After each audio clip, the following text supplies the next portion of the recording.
महिलाओं को बेवकूफ बनाकर, इनसे झूठे वादे कर, इन्हें भ्रम में डालकर अगर चुनाव जीत भी लिया जाए तो क्या वो चुनाव सही है?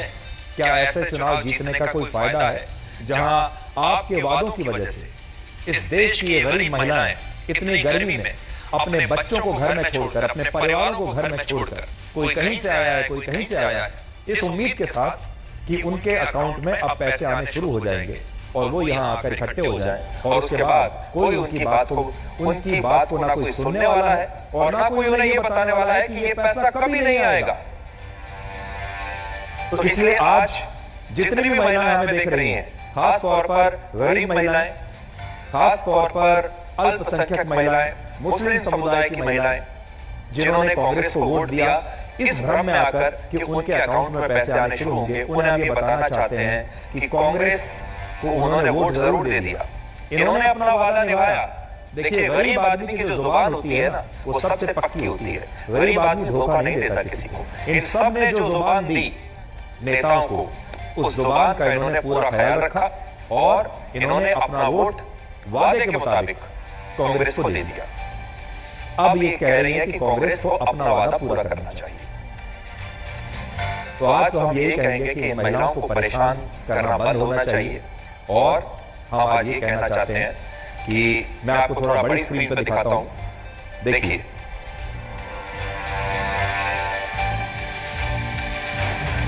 इनका दर्द जानिए। देश में बहुत सारी गरीब मुस्लिम महिलाएं ऐसी हैं जिनका ये कहना है कि उन्हें ये बात गारंटी फॉर्म देते वक्त नहीं बताई गई थी कि अगर कांग्रेस की सरकार नहीं आई तो उन्हें ये पैसा नहीं मिलेगा। और यही वजह है कि अभी महिलाएं इतनी परेशान हैं और ये मामला बहुत बड़ा बन गया है। और आज हम इन गरीब महिलाओं के लिए इंसाफ मांग रहे हैं, इनके इंसाफ की बात कर रहे हैं। और आज हम इन्हें एक कड़वा सच ये भी बताना चाहते हैं कि कांग्रेस की सरकार नहीं बन पाई और इसकी वजह से इनके बैंक खातों में अब वो पैसा कभी नहीं आएगा।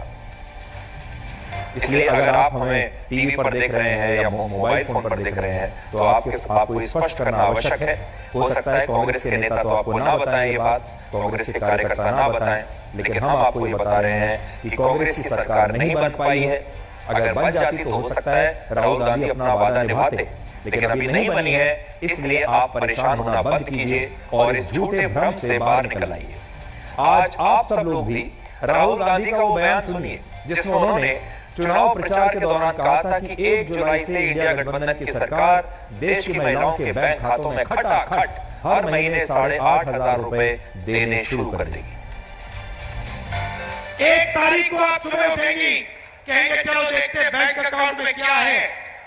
बैंक अकाउंट में देखेंगी जादू से हिंदुस्तान की सरकार 8,500 रुपए डालेगी।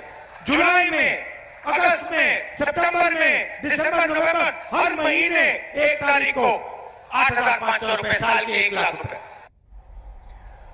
तो ये राहुल गांधी का वादा था। राहुल गांधी बहुत बड़े नेता हैं, बहुत विश्वसनीय नेता हैं और उन्होंने अगर एक बार जुबान दे दी तो देश की गरीब महिलाओं ने तुरंत उन पर विश्वास कर लिया। तो आज हम ये चाहेंगे कि इन गरीब महिलाओं के साथ इंसाफ होना चाहिए। और क्या हमारे देश के चुनाव के दौरान इस तरह का भ्रम फैलाकर चुनाव लेना, वोट ले लेना चुनाव में, क्या ये सही है नैतिक रूप से भी और कानूनी रूप से भी? ये बात देश के चुनाव आयोग को देखनी चाहिए। अब आप ये देखिए कि इस समय की 5 बड़ी खबरें आपके लिए क्या है। पहली बड़ी खबर यह है कि अब से कुछ देर पहले कांग्रेस पार्टी के अध्यक्ष मल्लिकार्जुन खड़गे के घर पर विपक्ष के इंडिया गठबंधन की बैठक हुई है और इस बैठक के बाद खड़गे ने यह बयान दिया है कि विपक्ष अब सरकार बनाने का प्रयास नहीं करेगा और विपक्ष में बैठकर सरकार की पोल खोलेगा।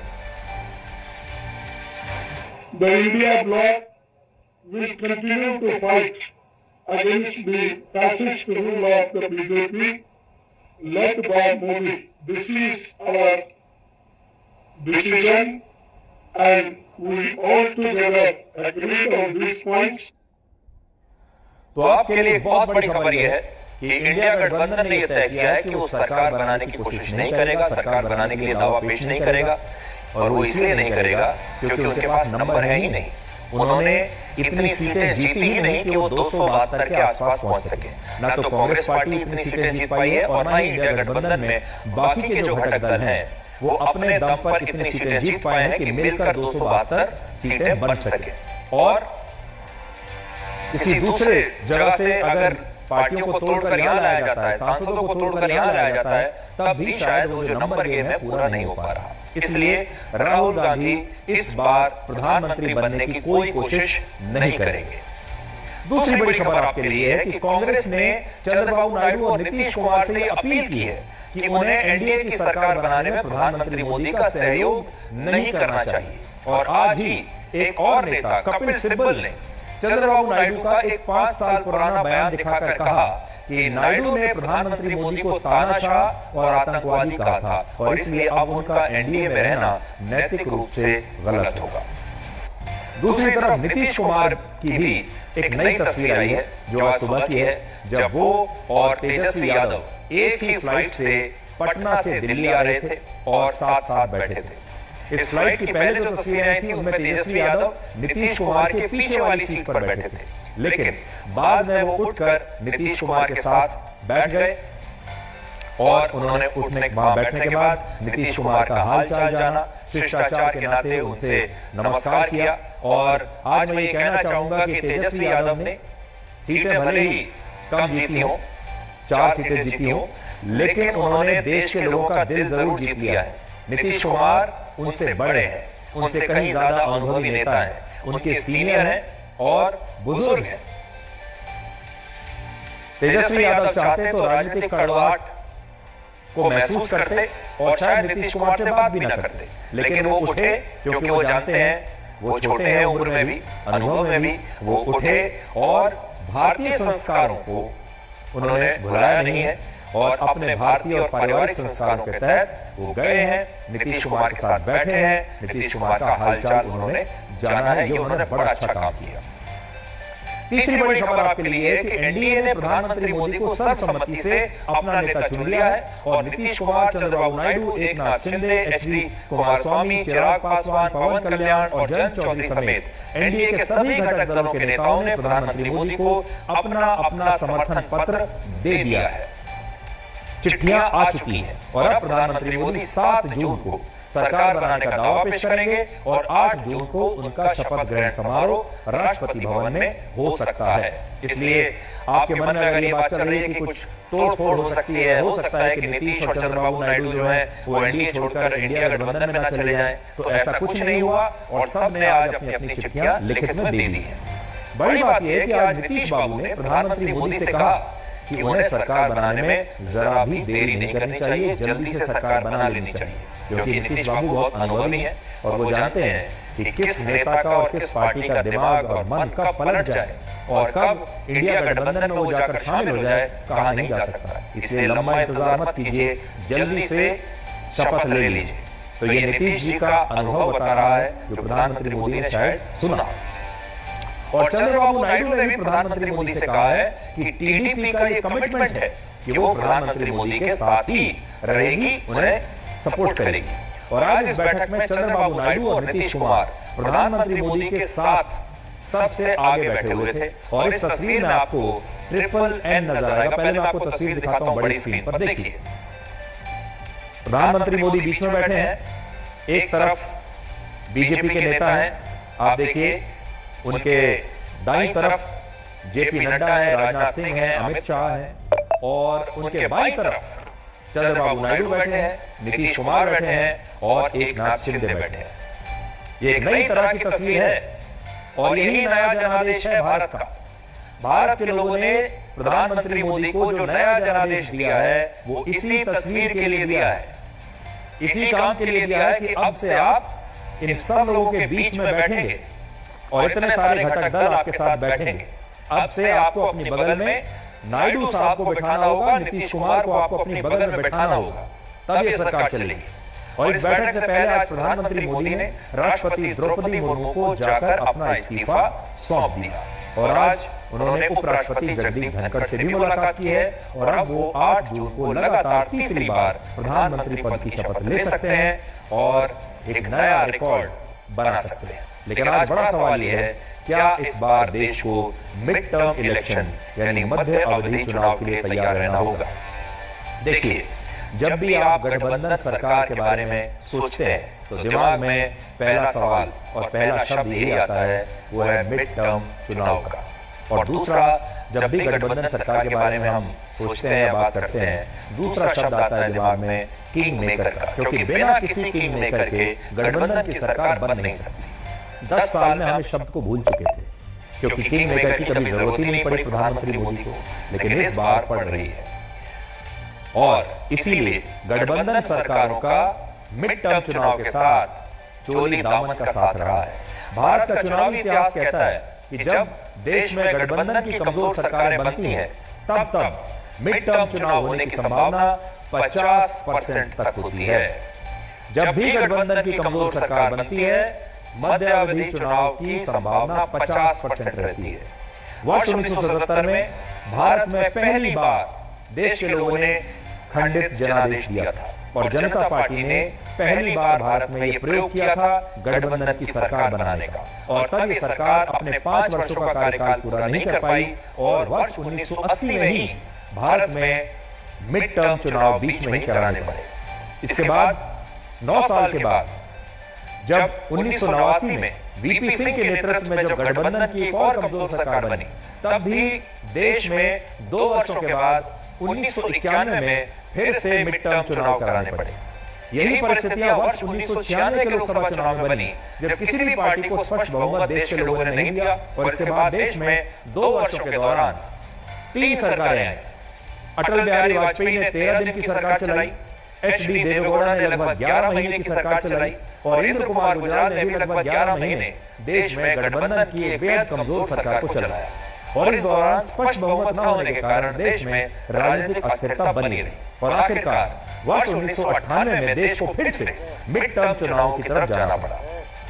लेकिन जब इन चुनावों में भी किसी एक पार्टी को स्पष्ट बहुमत नहीं मिला, तो फिर अटल बिहारी वाजपेयी ने एनडीए की गठबंधन सरकार बनाई, जो सिर्फ 13 महीनों तक चली और देश में एक बार फिर से वर्ष 1999 में मिड टर्म चुनाव कराना पड़ा।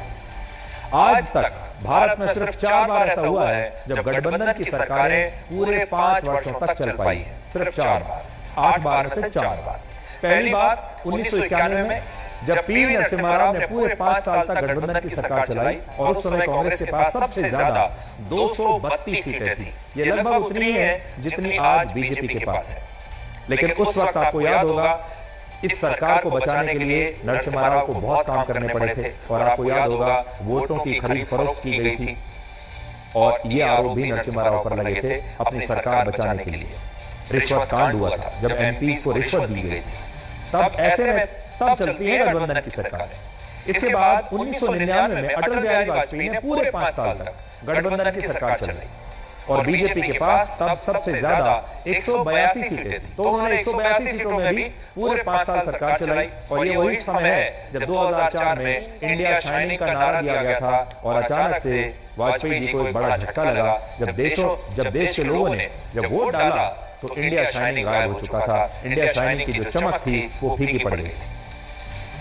और इसके बाद वर्ष 2004 में 145 सीट और फिर 2009 में कांग्रेस ने 206 सीटों के साथ यूपीए की गठबंधन सरकार को चलाया, लीड किया, उसका नेतृत्व किया। और इस सरकार के दौरान भी देश में मिड टर्म चुनाव नहीं हुए और इनके पीछे भी एक बहुत बड़ा कारण था कॉम्प्रोमाइज, यानी समझौता।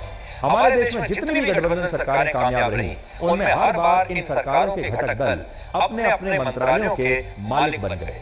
और आप यूपीए सरकार का कार्यकाल जरा याद कीजिए, जब यूपीए के घटक दलों के जो मंत्री हुआ करते थे वो पूर्व प्रधानमंत्री डॉक्टर मनमोहन सिंह का फैसला मानने से कई बार इनकार कर देते थे। डॉक्टर मनमोहन सिंह को अपनी सरकार को स्थिर बनाए रखने के लिए अपने घटक दलों के दबाव को सहना पड़ता था, उनकी बातें, उनकी मांग माननी पड़ती थी, जिसकी वजह से यूपीए की सरकार 5 साल तक तो चली। लेकिन आपको याद होगा यूपीए की सरकार में कितना भ्रष्टाचार हुआ और बहुत सारे घटक दलों ने मन मर्जी से वो मंत्रालय चलाए और दबाकर भ्रष्टाचार किया। लेकिन अगर वो इस दबाव को नहीं सहते तो शायद यूपीए की सरकार बीच में ही गिर जाती। जैसे वर्ष 1998 में जब पूर्व प्रधानमंत्री अटल बिहारी वाजपेयी ने एआईएडीएमके की दिवंगत नेता जयललिता के दबाव को सहन नहीं किया और उनके खिलाफ चल रहे आपराधिक मामलों में दखल देने से इनकार कर दिया, तो एनडीए की सरकार गिर गई थी। इससे यह पता चलता है कि गठबंधन की कमजोर सरकार चलाने के लिए उस सरकार के सबसे बड़े नेता को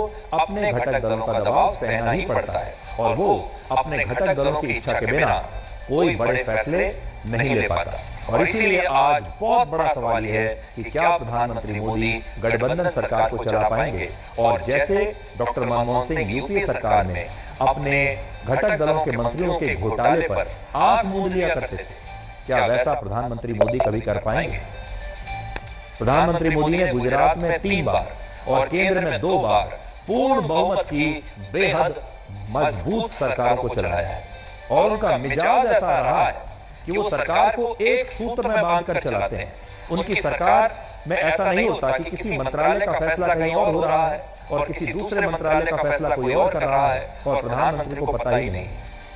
उनकी सरकार खंडित नहीं होती। प्रधानमंत्री मोदी की सरकार संवैधानिक तरीके से बहुत ही अनुशासन के साथ चलती है। वो अनुशासन के साथ सरकार चलाने वाले नेताओं में, और इसलिए आज बड़ा सवाल यह है क्या वो गठबंधन की ऐसी सरकार चला पाएंगे। और अगर ऐसा नहीं हुआ तो क्या देश में मिड टर्म चुनाव हो सकता है, यानी क्या देश को मिड टर्म चुनाव के लिए भी तैयार रहना चाहिए। क्योंकि प्रधानमंत्री मोदी को जो लोग करीब से जानते हैं वो ये जानते हैं कि वो भ्रष्टाचार को कभी सहन नहीं करेंगे, किसी भी ऐसी बात को कभी सहन नहीं करेंगे जो देश के खिलाफ जाती हो, लोगों के खिलाफ जाती हो। और उन्हें भ्रष्टाचार से तो खास तौर पर बड़ी नाराजगी रहती है। इसलिए घटक दल अगर अपना दबाव बनाकर कुछ मंत्रालय लेते हैं और फिर उन मंत्रालयों को अपनी मनमानी से चलाने की कोशिश करते हैं, तब प्रधानमंत्री मोदी से सहन नहीं कर पाएंगे। देश में जब जब गठबंधन की सरकारें बनती हैं तब मीडिया के भी अच्छे दिन आ जाते हैं। इसलिए हम जैसे लोगों को तो खुश होना चाहिए, मीडिया के बड़े अच्छे दिन आ जाते हैं, क्योंकि गठबंधन सरकारों में मीडिया को अपने सूत्रों से हर बैठक हर फैसले के बारे में खबरें पहले से ही मिल जाती हैं और सरकार के लिए खबरों को गोपनीय बनाए रखना बड़ा मुश्किल हो जाता है। पिछले 10 वर्षों में मीडिया के सूत्रों को मोदी सरकार से खबरें मिलना बंद हो चुका था। अब जब तक मोदी सरकार चल रही थी 10 साल तक और मजबूत सरकार थी, किसी को कोई खबर नहीं मिलती थी किसी भी बड़े फैसले के बारे में। अब उस मीडिया के अच्छे दिन आ सकते हैं, क्योंकि अब सरकार में और भी कई घटक दल आ जाएंगे और हमारे बहुत सारे घटक दलों के जो नेता हैं, सांसद हैं, उनकी आदत रहती है कि वो हर जानकारी को, मीटिंग में होने वाली हर बात को बाहर निकलते ही लीक कर देते हैं अपने प्रेस के साथियों को, अपने दोस्तों को, ताकि उसका फायदा उठाया जा सके। और ऐसा नहीं है कि पिछले 10 वर्षों तक प्रधानमंत्री मोदी ने जो सरकार चलाई वो गठबंधन की सरकार नहीं थी, ये स्पष्ट मैं करना चाहता हूँ। उन्होंने दोनों बार गठबंधन की ही सरकार चलाई है, 2014 और 19 में, लेकिन उसमें एक फर्क था। तब बीजेपी के पास पूर्ण बहुमत होते हुए भी प्रधानमंत्री मोदी ने 2014 से 2024 के बीच एनडीए का नेतृत्व किया, जिसमें बीजेपी के अलावा और भी कई दल शामिल थे। लेकिन ये सरकारें इसलिए अलग रहीं क्योंकि इन सरकारों में बीजेपी के पास पूर्ण बहुमत था। और यही वजह है कि जब अकाली दल ने, उद्धव ठाकरे ने, नीतीश कुमार की जेडीयू ने और यहां तक कि चंद्रबाबू नायडू की टीडीपी और एआईएडीएमके के समेत और भी बहुत सारी राजनीतिक पार्टियों ने एनडीए के साथ अपने संबंध तोड़े, जब वो एनडीए से बाहर निकल गई, तो बीजेपी की सरकार पर इसका कोई खास असर पड़ा नहीं, क्योंकि उसके पास मजबूत बहुमत था। लेकिन अब बीजेपी ऐसा नहीं कर पाएगी, क्योंकि वो जानती है कि अगर इस बार एनडीए का कोई घटक दल उससे अलग हुआ तो सरकार खतरे में आ जाएगी और ऐसी स्थिति में सरकार गिर भी सकती है, जिससे आप समझ सकते हैं कि इस बार देश के लोगों ने मजबूत विपक्ष और कमजोर सरकार का चुनाव खुद से ही करके भेजा है। अब आप सोचिए, मोदी सरकार ने जो बड़े बड़े काम किए थे इन 10 सालों में, जैसे कश्मीर में अनुच्छेद 370 को हटाना, जैसे ट्रिपल तलाक, इस तरह के अगर फैसले अब अगर बीजेपी करना चाहे या प्रधानमंत्री मोदी करना चाहे तो शायद न कर पाए, और अगर कर भी पाएंगे तो तब कर पाएंगे जब उनके सारे घटक दल राजी हो जाएंगे। अब अगर आज वो यूनिफॉर्म सिविल कोड लाने की कोशिश करेंगे तो क्या होगा, ये एक बड़ा सवाल आपके मन में आना चाहिए। अगर अब वो 1 नेशन 1 इलेक्शन भारत में लागू करना चाहे तो क्या वो कर पाएंगे, ये आपको पता होना चाहिए, ये सवाल आना चाहिए आपके दिमाग में। अब अगर भारत पाकिस्तान ऑक्यूपाइड कश्मीर को वापस अपने यहां मिलाना चाहे तो क्या प्रधानमंत्री मोदी उसे लेकर कोई बड़ा फैसला कर पाएंगे, ये बात एक बड़ा प्रश्न चिन्ह खड़ा करती है। और आज 10 वर्षों के बाद एक शब्द फिर से चर्चा में आया है जो गठबंधन के साथ जुड़ा हुआ है, और वो शब्द है किंग मेकर। किंग मेकर राजनीति में तब आते हैं जब खंडित जनादेश मिलने के बाद देश में गठबंधन की सरकारें बनती हैं और ये किंग मेकर वो होते हैं जिनकी पार्टी को चुनाव में अक्सर सबसे कम सीटें मिली होती हैं, लेकिन सबसे महत्वपूर्ण वो बन जाते हैं। जैसे इस बार किंग मेकर नीतीश कुमार की पार्टी के पास सिर्फ 12 सीटें हैं। एक और किंग मेकर चंद्रबाबू नायडू की टीडीपी के पास सिर्फ 16 सीटें हैं और ये दोनों नेता किंग मेकर हैं। लेकिन जिस बीजेपी के पास पूरे देश में सबसे ज्यादा 240 सीटें हैं वो किंग मेकर नहीं है और यही हमारा लोकतंत्र है। आज आपको बीजेपी के दिवंगत नेता प्रमोद महाजन का वर्ष 1997 का एक बयान सुनना चाहिए, जब उन्होंने एक प्रसंग का जिक्र करते हुए संसद में बताया था कि भारत का लोकतंत्र ऐसा है कि यहाँ सबसे बड़ी पार्टी को भी कई बार विपक्ष में बैठना पड़ता है। अब चीन में गया, रमाकांत जी थे, चिंतामन पानी रहे थे, बहुत यहाँ के मित्र थे, कुछ राज्यसभा के थे। जब हम वहाँ गए तो कुछ वहाँ के लोगों ने पूछा भाई आपकी डेमोक्रेसी कैसी चलती है? तो एक व्यक्ति ने मुझे पूछा कि हाउ इज योर डेमोक्रेसी? तो मैंने कहा डेमोक्रेसी बताता हूँ, मेरा उदाहरण, मैंने कहा सिर्फ मैं परिचय करवाता हूँ, डेमोक्रेसी समझ लो। मैंने कहा I am Pramod Mahajan, I am member of Lok Sabha, I belong to the single largest party and I am in opposition. Senior आदमी लोग देखते हैं, you are single largest party, we are the single largest party in house, we are in opposition. फिर हमने चिंतामन पानी नहीं की और हाथ कर लिया। अब उनको हाथ करने का he belongs to the second largest party. He is outside the government supporting the government. फिर मैंने थोड़ा उनको उठा दिया। मैंने कहा he is the third largest party. He is inside the front but outside the government. और फिर मैंने कहा he is Mr. Ramakanth Pradhan. He is the only member of his party and he is the government.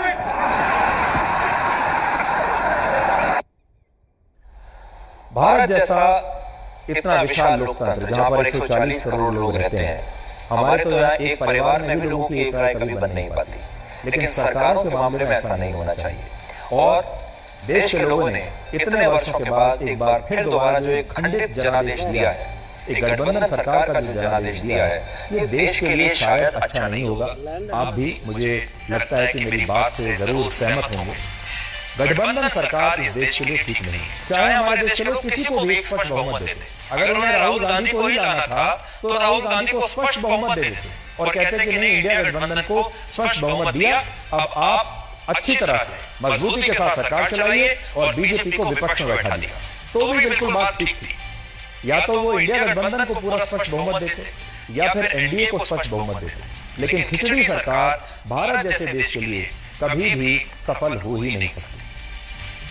Nitish Kumar और चंद्रबाबू नायडू को king maker इसलिए भी कहा जा रहा है क्योंकि इन दोनों नेताओं की राजनीति मौसम की तरह बदलती है और हमारे तो देश में नेताओं का मौसम की तरह जो बदलना होता है उसे लोग बुरा मानते ही नहीं। कहते हैं राजनीति में तो ये सब चलता रहता है। आपने ऐसे बहुत सारे शब्द और लाइन सुनी होंगी, राजनीति में सब जायज है, जैसे मोहब्बत और जंग में सब जायज हो जाता है, ऐसे ही लोग मानते हैं राजनीति में भी सब जायज है। और राजनीति में ना तो कोई पक्का दोस्त होता है ना कोई पक्का दुश्मन होता है। और इस कथन की आड़ के पीछे हमारे देश के जो नेता हैं वो जब चाहे जैसे चाहे अपने स्वार्थों को साधते हुए कभी किसी के साथ मिल जाते हैं, कभी किसी के साथ मिल जाते हैं। जहां ज्यादा मलाई मिलती है, जहां ज्यादा स्वार्थ उनका साधा जाता है, वहां चले जाते हैं और फिर उसे नाम दे देते हैं सिद्धांत का। अब देखिए, नीतीश कुमार और चंद्रबाबू नायडू पर लोगों को शक क्यों हो रहा है? लोगों का दोष नहीं है। अकेले नीतीश कुमार वर्ष 1994 से 2023 के बीच 6 बार पलटी मार चुके हैं और वर्ष 2013 और 2022 में तो वो बीजेपी और एनडीए को छोड़कर विपक्ष के साथ भी गठबंधन कर चुके हैं। इसी तरह चंद्रबाबू नायडू भी एनडीए गठबंधन को तोड़कर विपक्ष के सहयोगी रह चुके हैं और 2019 में उन्होंने खुद सोशल मीडिया पर लिखा था कि उनसे लोग पूछते हैं मोदी नहीं तो कौन। मैं ऐसे लोगों को बताना चाहता हूं कि इस देश के लोग अपना प्रधानमंत्री चुनने के लिए सक्षम हैं और अगर देश के लोग लोकतंत्र, संविधान, चुनाव और भारत की एकता और अखंडता को बचाने के लिए आगे आएंगे तो वो मोदी को कभी नहीं चुनेंगे। ये भाषा मेरी नहीं है, ये चंद्रबाबू नायडू की भाषा है 2019 की। जरा एक बार बड़े स्क्रीन पर उनका पुराना ट्वीट देख लीजिए। इसलिए कोई उन पर भरोसा करे भी तो कैसे करे। आज इन दो तस्वीरों में आप नीतीश कुमार और चंद्रबाबू नायडू की पूरी कहानी को समझ जाएंगे, जिसमें एक तरफ मोदी को हटाने के लिए चंद्रबाबू नायडू 2019 में विपक्षी नेताओं को एकजुट कर रहे थे और दूसरी तस्वीर में नीतीश कुमार इसी साल, सोचिए पुरानी बात नहीं है, इसी साल जनवरी महीने तक मोदी को हटाने के लिए इंडिया गठबंधन को एकजुट कर रहे थे।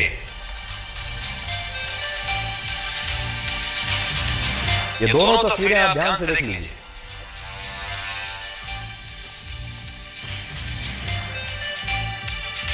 तो 2019 भी है, 2023 भी है। यहां आप देख लीजिए, ये जो नीचे आप देख रहे हैं 2023 की तस्वीर है, इसमें आपको नीतीश कुमार साफ नजर आएंगे। और 2018 की तस्वीर आप देखिए, उसमें भी आपको नायडू नजर आएंगे। 2019 की तस्वीर देखिए।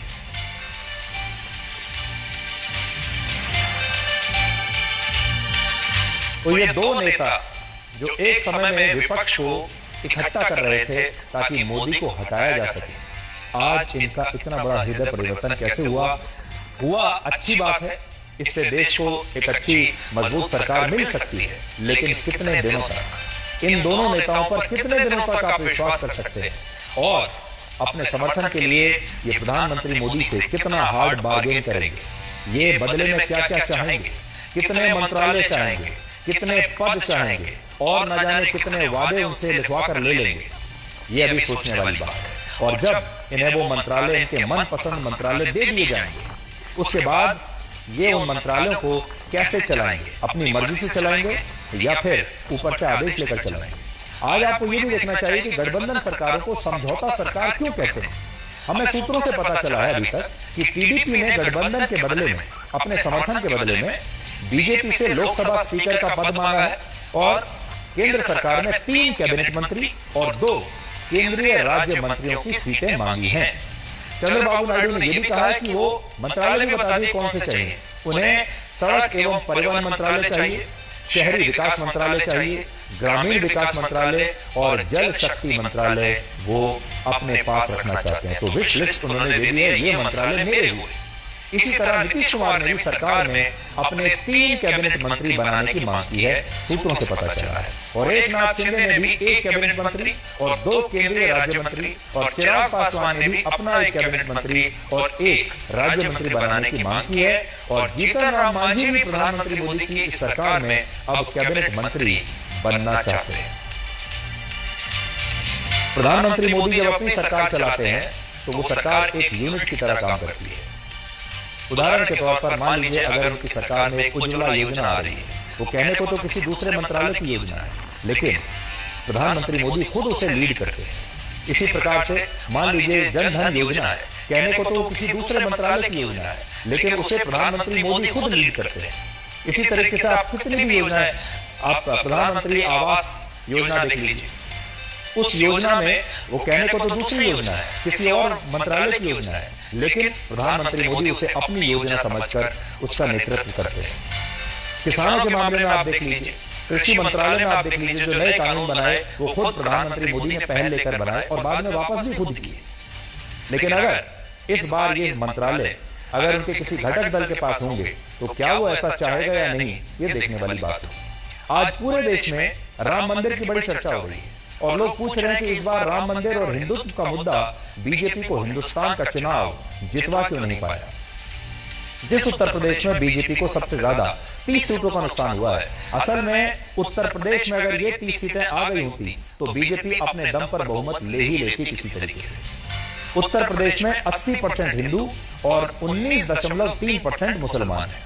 पूरा उत्तर प्रदेश छोड़िए, अयोध्या की फैजाबाद सीट पर जहां 85% हिंदू और 15% मुस्लिम आबादी है, वहां भी बीजेपी भगवान श्री राम का मंदिर बनाने के बाद भी चुनाव हार गई।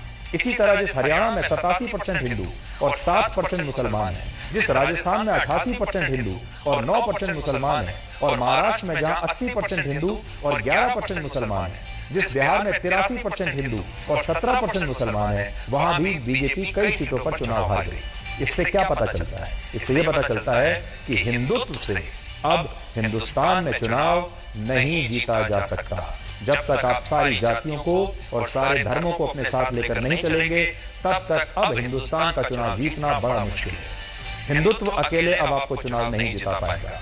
इन 2 बातों को याद रखिए। हमारे देश में बहुसंख्यक आबादी से बहुमत नहीं मिलता, और दूसरा अल्पसंख्यक यानी माइनॉरिटीज चुनाव में अल्पसंख्यक नहीं, माइनॉरिटीज चुनाव में माइनर से ज्यादा अंतर पैदा कर सकते हैं। सो अब बहुमत जो बहुसंख्यक हैं वो आपको बहुमत नहीं दिला सकते। इसका मतलब यह हुआ कि जब कोई पार्टी हिंदुत्व के मुद्दे पर चुनाव लड़ती है तो हमारे देश में जो 15% मुसलमान हैं वो तो पहले दिन उसी पल से उस पार्टी के खिलाफ हो जाते हैं। 15% वोट आपके उसी वक्त कट गए, क्योंकि हमारे देश में हिंदू भी बहुत सारी जातियों में बटे हुए हैं। हिंदुत्व के मुद्दे पर भी चुनाव लड़ने से लगभग 17% दलित भी तुरंत पार्टी के खिलाफ हो जाते हैं, और बहुत सारे जो सेकुलर हिंदू हैं, जो धर्म निरपेक्षता में विश्वास रखते हैं, जिन्हें ये नारा पसंद नहीं आता, वो भी तुरंत उस पार्टी से अलग हो जाते हैं। और इस तरह चुनाव की शुरुआत में ही हिंदुत्व का मुद्दा लगभग 30 से 35% मतदाताओं को उसी पार्टी के खिलाफ कर देता है, और बाकी जो 70 या 65 या 60-70% वोटर्स बचते हैं वो भी अलग अलग मुद्दों और जातियों के आधार पर बच जाते हैं। और इसीलिए नया जो सबक है वो ये है कि हिंदुत्व के मुद्दे पर अब हिंदुस्तान में चुनाव नहीं जीते जा सकते, और ये बात बीजेपी को अब समझ लेनी चाहिए। यहाँ हम हमारे मुस्लिम भाइयों और बहनों की भी बहुत आज तारीफ करना चाहेंगे, जो लोकतंत्र के सच्चे सिपाही बनकर आए। और लोकतंत्र तब पूर्ण होता है जब उस लोकतंत्र में लोग वोट डालते हैं, अपना कर्तव्य निभाते हैं, चाहे किसी को भी डालें। और मुस्लिम मतदाताओं ने इस लोकतंत्र में अपनी जिम्मेदारी और कर्तव्य निभाकर शानदार काम किया है, और उन्होंने जो भी उनका फैसला रहा होगा उन्होंने ये बता दिया कि वो क्या चाहते हैं। और यही लोकतंत्र की खूबसूरती है। जिसने राम मंदिर का बहिष्कार किया था तो बहिष्कार करने वाली पार्टी जीत गई, और राम मंदिर बनाने वाली पार्टी अयोध्या में फैजाबाद में हार गई। इतना बड़ा उलटफेर होने के बाद लखनऊ में कांग्रेस पार्टी के दफ्तर के बाहर उसके समर्थकों और कार्यकर्ताओं की भीड़ इकट्ठा होनी चाहिए थी, होना तो ये चाहिए था, लेकिन आए कौन? इस समय लखनऊ में कांग्रेस पार्टी के दफ्तर के बाहर बड़ी संख्या में मुस्लिम समुदाय की महिलाएं एक गारंटी कार्ड अपने हाथ में लेकर खड़ी हैं, और कांग्रेस से ये पूछ रही हैं कि उनके बैंक खाते में हर महीने 8,500 रुपए आने कब से शुरू होंगे। इनमें कई